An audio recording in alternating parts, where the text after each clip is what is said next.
Assalamualaikum warahmatullahi wabarakatuh. Perkenalkan, nama saya Ismail Alexandria dari kelas 11-6, nomor absen 15. Dan video ini saya buat dengan tujuan untuk memenuhi nilai remedial sejarah. Nah, di video kali ini saya akan menjelaskan mengenai zaman prasejarah Jepang hingga bagaimana Jepang akhirnya bisa masuk ke Indonesia. Mari kita simak. Zaman prasejarah dibagi menjadi 4. Yang pertama ada zaman prasejarah, zaman kuno klasik, zaman feodal, dan zaman pasca feodal. Nah, yang pertama saya akan menjelaskan zaman prasejarah terlebih dahulu.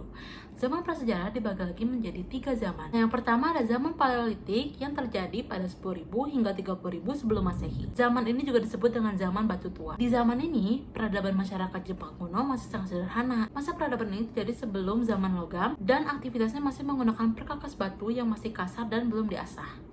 Yang kedua ada zaman Jomon yang terjadi pada 14.000 hingga 300. Pada zaman ini, peradaban dan budaya Jepang mulai terbentuk. Mereka sudah mulai hidup secara menetap dan belajar mengenai pertanian dan berburu.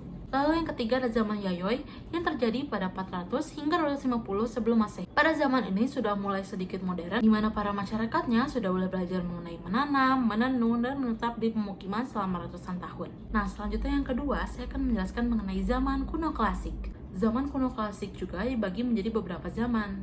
Yang pertama adalah Kofun. Nama Kofun sendiri ini berdasarkan dari tradisi pembuatan gundukan makam. Zaman ini dimulai pada 250 sebelum Masehi, di mana sudah mulai muncul klan-klan yang berkuasa dalam bidang militer. Nah, contohnya adalah negara Yamato sebagai negara sentral. Yang kedua ada Asuka.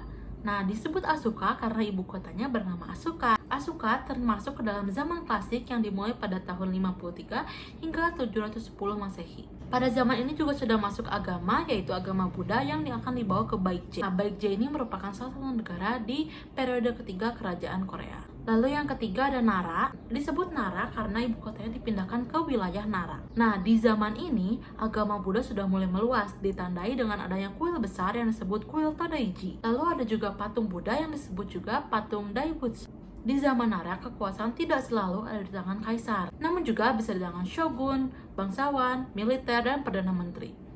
Ada zaman Heian. Zaman ini berlangsung pada tahun 794 hingga 1185 Masehi. Heian juga disebut Heian karena ibu kotanya bernama Heian. Zaman ini sudah mulai berkembang dan sudah mulai ada puisi, sastra, dan aksara kana yang merupakan aksara asli Jepang. Pada zaman ini juga sudah mulai muncul beberapa klan-klan samurai. Sekarang kita memasuki zaman ketiga, yaitu zaman feodal. Zaman feodal berlangsung dari abad 12 hingga 19. Nah, zaman ini ditandai dengan adanya kaisar sebagai simbol dan pemerintah daerah keluarga-keluarga daimyo yang berada di bawah kendali keshogunan. Zaman feodal ini dibagi menjadi 2 abad. Yang pertama ada abad pertengahan. Pada abad pertengahan ada zaman Kamakura. Zaman ini berlangsung dari tahun 1185 hingga 1333. Namun zaman ini akhirnya berakhir saat keruntuhan keshogunan Kamakura, di mana kekuasaan dikembalikan ke tangan kaisar di bawah pemerintahan Kaisar Go-Daigo. Lalu ada zaman Muromachi yang berlangsung pada 1336 hingga 1573. Shogun Ashikaga berakhir karena Shogun ke-15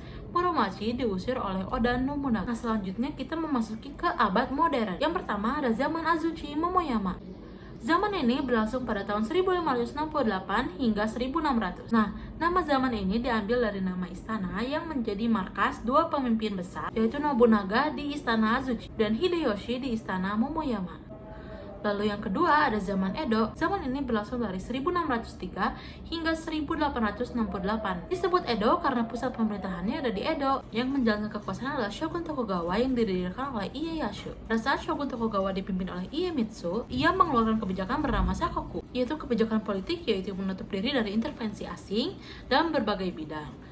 Kebijakan ini berlangsung dari tahun 1639 hingga 1854. Saat kekuasaan sudah dikembalikan ke kaisar dan saat sudah dipimpin oleh Kaisar Meiji, dikeluarkanlah kebijakan yang bernama Restorasi Meiji. Nah, lalu yang terakhir adalah zaman pasca feodal. Zaman ini ditandai dengan kemenangan Jepang atas Rusia. Dengan ini, bangsa Asia pertama kali menang dari bangsa Barat. Hal ini memunculkan ambisi tersembunyi di mana tidak hanya untuk menguasai Asia, namun juga untuk mengalahkan bangsa Barat yang lainnya. Sekitar tahun 1941, saat Prancis menyerah terhadap pasukan Nazi, hal ini dimanfaatkan oleh Jepang dengan menginvasi wilayah jajahan Prancis di Indochina. Amerika pun menerapkan embargo baja, besi tua, dan minyak bumi kepada Jepang sebagai ancaman. Selanjutnya diikuti dengan Jepang melakukan pengeboman di pangkalan laut Amerika yaitu Pearl Harbor pada 7 Desember 1941. Jepang Jepang melanjutkan ekspansi ke wilayah Asia, salah satunya adalah negara Indonesia. Jepang mulai masuk ke Kalimantan dan Palembang dan melumpuhkan keduanya. Saat Jepang ingin masuk ke wilayah Jawa, Sekutu membuat organisasi yang bernama Abdacom. Abdacom juga terdiri dari beberapa negara yaitu Amerika, Belanda, Inggris, dan juga Australia. Abdacom ini dibuat dengan tujuan untuk menghalau Jepang masuk ke wilayah Jawa dan menghentikan ekspansi ke Asia Tenggara. Namun sayang, Abdacom tidak berlangsung secara lama, sehingga beberapa wilayah yang dikuasai oleh Abdacom berhasil dilumpuhkan oleh Jepang. Pada akhirnya, Jepang berhasil menguasai wilayah Jawa. Maka pada 8 Maret 1942, di Kalijati, Subang, Jawa Barat, terjadi Perjanjian Kalijati, di mana Belanda akhirnya menyerah tanpa syarat kepada Jepang, dan seluruh wilayah yang berada di tangan Belanda jatuh ke tangan Jepang. Nah, sekian penjelasan dari saya mengenai zaman prasejarah hingga masuk ke Jepang ke Indonesia. Mohon maaf bila ada salah kata dan kekurangan materi. Wassalamualaikum warahmatullahi wabarakatuh. Terima kasih.